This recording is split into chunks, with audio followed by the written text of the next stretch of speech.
अब ये सोचकर क्या फायदा कि वो ये सब जानबूझकर कर रहा है या नहीं। आखिर मैं फंस तो गया ही हूं। एक बार इस मुसीबत से निकल जाऊंगा तो दोबारा ऐसी गलती नहीं करूंगा। क्या तुमने मुझे दीदी कहा? I'm sorry, मेरे मुंह से आपको दीदी अच्छा नहीं लगा? नहीं, ऐसी बात नहीं है। मैंने अपने मरहूम दोस्त से वादा किया था कि मेरी बेटी उसके घर की बहू बनेगी और ऐसा ही होगा। जयदेव खुराना मर जाएगा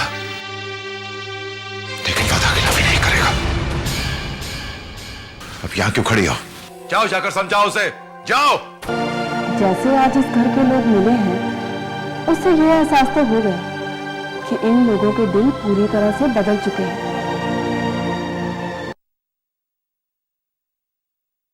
इतनी देर हो गई, पता नहीं रंजीता बहुत भाव खाता है। सत श्री अकाल भाई, सत श्री अकाल। मैं तेरा इंतजार कर रहा था यार। तुझ पे तरस आ गया इसलिए आ गया। मुझे पता है तू यहाँ बैठा बैठा जल रहा होगा कि मैं वहाँ वीना के हाथ का खाना खा रहा हूँ और तू यहाँ भाभी के हाथ की डांट खा रहा होगा। अरे भाभी की डांट में तो बहुत मजा है। नशा है नशा, जिंदगी बीत गई डांट खाते खाते।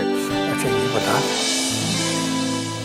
अपनी बच्ची वहाँ ठीक ठाक पहुँच गई ना? अब मुझे यकीन हो गया है कि तू बुढ़ा हो गया है और जब मैं वापस आ गया हूँ तो इसका मतलब यही है ना कि वंदना ठीक ठाक पहुंच गई होगी। और मेरा मतलब ये है कि अब वहाँ के हालात कैसे हैं? ओए हाँ लाले, अपनी आंखों से देख कर आ रहा हूँ। और तू भी जाएगा ना तो पहचान नहीं पाएगा कि ये उन्हीं का घर है या किसी और का। वो उनके घर में बंदा इतने प्यार से बात करता है जैसे गलत बात करना कभी उन्होंने सीखा ही नहीं था। भले ही उन्होंने हमारी वीना पर गलत इल्जाम लगाए, उस पर चोरी का इल्जाम लगाया, उसे जेल भिजवाया, उस पर मुकदमा चलवाया, लेकिन इतना है कि उस हादसे से हमारी वीना की जिंदगी बदल गई। हाँ, नतीजा तो ठीक ही रहा, लेकिन उन हालात का हमारी बेटी ने किस बहादुरी से मुकाबला किया, उस पर क्या गुजरी होगी ये तो उसकी आत्मा ही जानती है। अरे यार, जिस बच्ची को हमने आज तक कभी डांटा नहीं था, उसे लोगों की बातें सुननी पड़ी।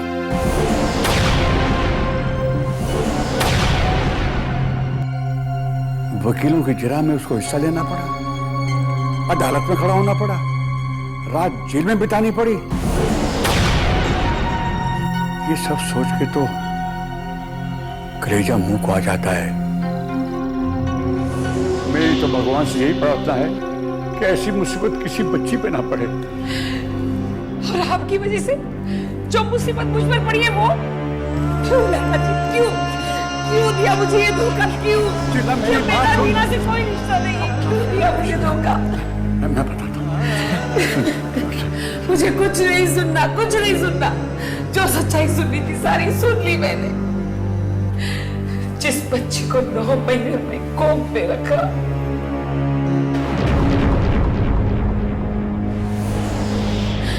पैदा करने की पीड़ा सही, नाजों से पाला, मेरी वही बच्ची ऐसे हालात से गुजरी। और मैं एक मां होकर उसे 2 तसल्ली के शब्द तक नहीं कहने गई। नहीं लाला जी, आपने ठीक नहीं किया। शांत हो जा शीला, शांत हो जा, शांत हो जा, मैं कहता हूं। आप दोनों एक मां का दर्द नहीं समझ पाए, लेकिन कम से कम एक बेटी का दर्द तो समझते। आपको पता है, जब बच्चा किसी मुसीबत में होता है, किसी तकलीफ में होता है, तो सबसे पहले उसे मां याद आती है। अरे लाला जी, आज आप इतने बड़े हो गए हैं, लेकिन आज भी अगर आप पर कोई मुसीबत आएगी ना, तो सबसे पहले आपके मुंह से मां का शब्द निकलेगा। बोलिए, निकलेगा कि नहीं?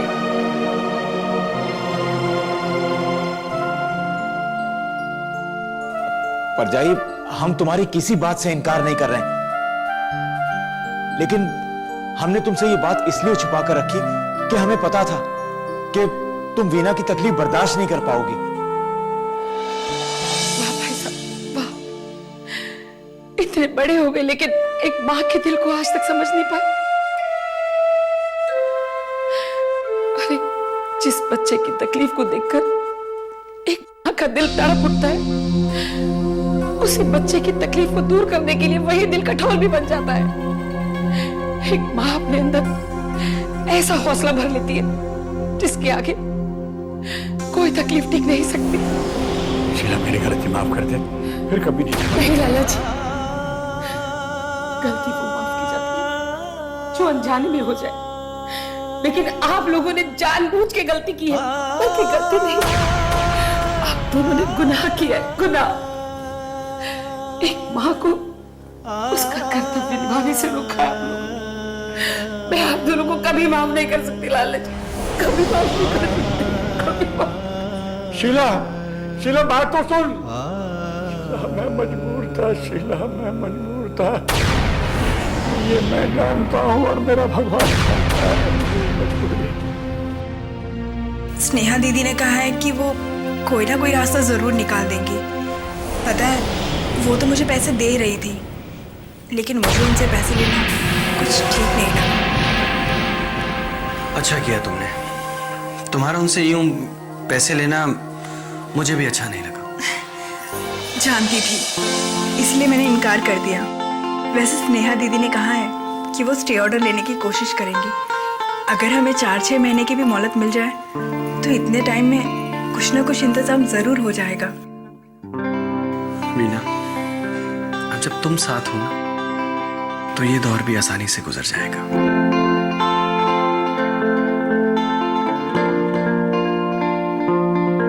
ऐसे क्या देख रही हो?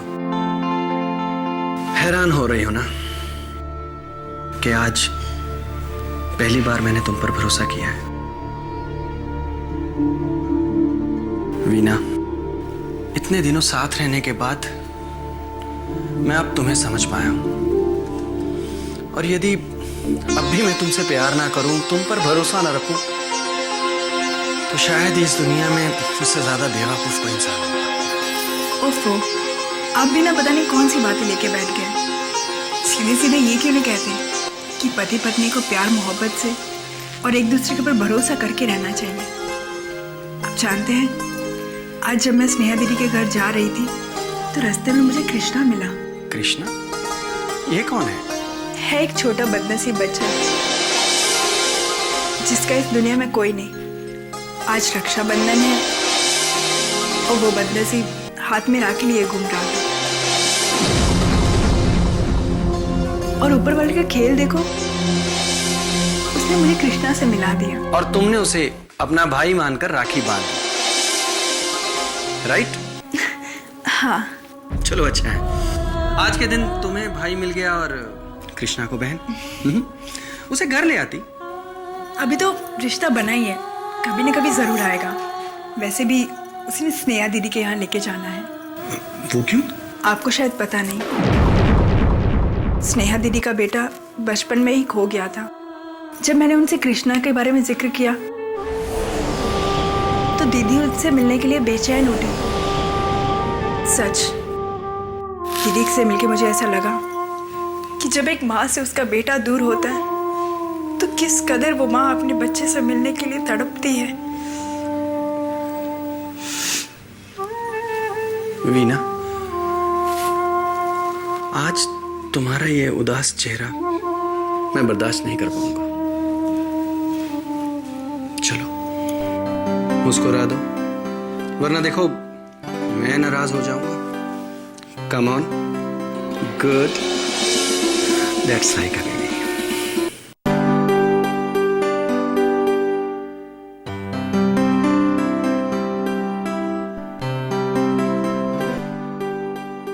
लक्ष्य, क्या हुआ बेटा?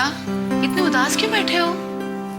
क्या करें माँ, अलका को पापा लेकर मौसी के यहाँ चले गए और आप किचन में, तो मैं तो अकेला ही रहूंगा ना। वैसे भी अलका के बगैर ये घर एकदम सूना लगता है माँ। ठीक कह रहे हो बेटा, दिल तो मेरा भी नहीं लगता है, लेकिन हम कर भी क्या सकते हैं? वो बदमाश जिस तरह अलका के पीछे पड़ा हुआ था, उसके डर से तो बेटा हम कुछ। डरने की जरूरत नहीं थी मॉम। मैंने आप लोगों से कितनी बार कहा, लेकिन आप लोगों ने मेरी एक नहीं मानी। बेटा सवाल जवान बेटी का था। अगर कुछ ऊंच नीच हो जाता तो हम तो कहीं के नहीं रहते ना बेटा। कुछ नहीं होता उससे। उस बुजदिल की इतनी हिम्मत नहीं थी कि वो मेरी बहन को हाथ भी लगा सके। जो इंसान घर तक आ गया, अलका के कमरे तक पहुंच गया, उस इंसान का क्या भरोसा। खैर छोड़ इन बातों को। देख बेटा, तू बता, तू शादी कब करेगा? माँ फिर शुरू हो गई। लक्ष्य, तुम शादी की बात सुनकर नाराज क्यों हो जाते हो? तुम्हारी और अलका की शादी करना हमारी सबसे बड़ी जिम्मेदारी है। देखो बेटा, मैं चाहूंगी कि मैं इस जिम्मेदारी से जल्द मुक्त हो जाऊं। प्लीज बेटा। तो अलका की शादी कीजिए ना माँ। मैंने कब मना किया? तुम बड़े हो बेटा, इसलिए तुम्हारी शादी पहले होगी। वाह। अच्छा मैं एक बात मैं पूछता हूँ कि मैं कहूँ कि मैं शादी कभी नहीं करूंगा, तो क्या आप अलका को यूं ही कुंवारी घर में बिठा कर रखेंगे? नहीं ना। बेटा लक्ष्य, मेरी बात तो सुनो। हे भगवान, क्या होगा इस लड़के का? मैं तो परेशान हो गई हूँ। बड़ी किस्मत वाले हो प्रकाश बाबू, जो बच गए, वरना सारी जिंदगी जेल में चक्की पीसते रहते ठोक बजा के। बनारसी जी, मैं एक बात समझ नहीं पा रहा हूं, आप मेरा भला चाहते हैं या बुरा? लो भैया, कर लो बात। अरे प्रकाश बाबू, जब से आप हमको मिले हैं तब से हम ही तुम्हारी मदद कर रहा हूं ना। मदद? किस मदद की बात कर रहे हैं आप बनारसी जी? आपकी सलाह पर मैंने ये बिजनेस स्टार्ट करना चाहा, मगर नतीजा आज मेरा पूरा परिवार बेघर होने की कगार पर खड़ा है। अरे तो भैया, हमारी क्या गलती है? पैसे तुम्हारे घर से चोरी हुए, बेवकूफी तुम्हारे परिवार वालों ने की ठोक बजा के। माना कि बेवकूफी मेरे परिवार वालों ने की कि मेरे घर से पैसे चोरी हो गए, लेकिन आप मुझे पैसे दोबारा भी तो दिलवा सकते थे ना। और हाँ, अगर यही मैं अपना घर किसी और के पास गिरवी रखता ना, तो मुझे 10 या 15 लाख रुपए जरूर मिल जाते। प्रकाश बबुआ, अगर तोहरी इतनी ही पहचान रही तो हमरे सामने काहे गिड़गड़ा रहे थे? गलती तो हो रही है, अब अपना गलती का ठिकरा हमरे मत्थे पर फोड़ने की कोशिश ना करो। क्यों बजा? हाँ बनारसी जी, पता नहीं मुझे ऐसा क्यों लग रहा है कि मैं आपको पहचान नहीं पाया। ये केस लड़ने के लिए भी जो वकील आपने हमें दिया था, वो हमें जिताने की बजाय हराने की कोशिश कर रहा था। वो तो भला हो उस वीना का के। खैर, आप हमें ये बताइए कि आप हमें पैसे दिलवा रहे हैं या नहीं? अरे बबुआ, अब हमरे रिश्ते में इतनी कड़वाहट घोल कर भी हमसे मदद का उम्मीद कर रहे हो? मैं मदद नहीं मांग रहा हूं। ये मेरा एक सवाल था जिसका जवाब मुझे मिल गया है। अब आप मेरी बात सुनो। मेरा घर नीलाम नहीं होगा। क्यों बबुआ, कौनो लॉटरी वाटरी लग गई है का? जी नहीं, स्नेहा वर्मा का साथ हमें मिल गया है और वो हमें स्टे ऑर्डर दिलवा रही है। स्नेहा वर्मा? जी हाँ, स्नेहा वर्मा को तो आप भली भांति जानते ही होंगे कि वो क्या कर सकती है, क्या नहीं।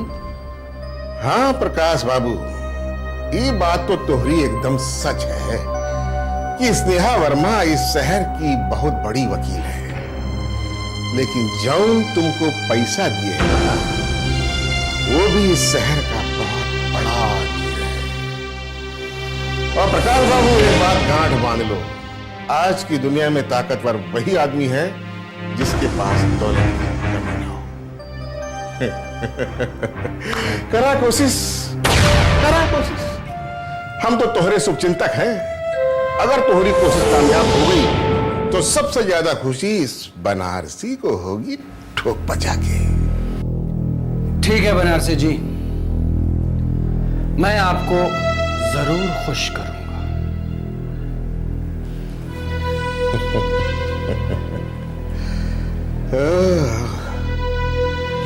बदले बदले मेरे सरकार नजर आती है। अरे हमको तो तोहरी बर्बादी के आसार नजर आते हैं।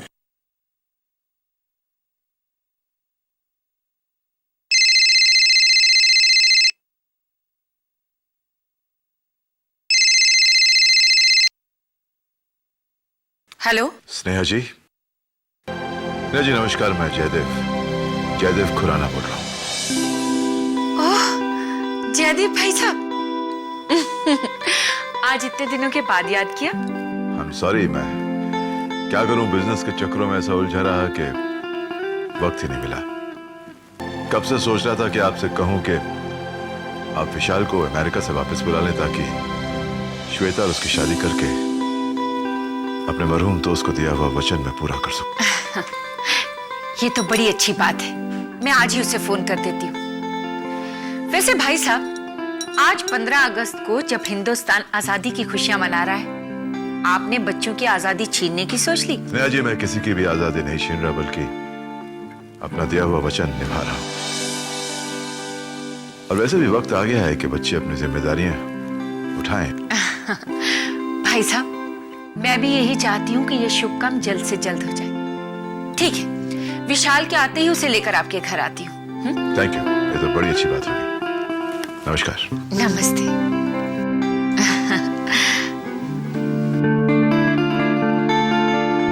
अब श्वेता की शादी होगी और मेरे दोस्त के बेटे के साथ ही होगी। अब श्वेता की शादी होगी और मेरे दोस्त के बेटे के साथ ही होगी।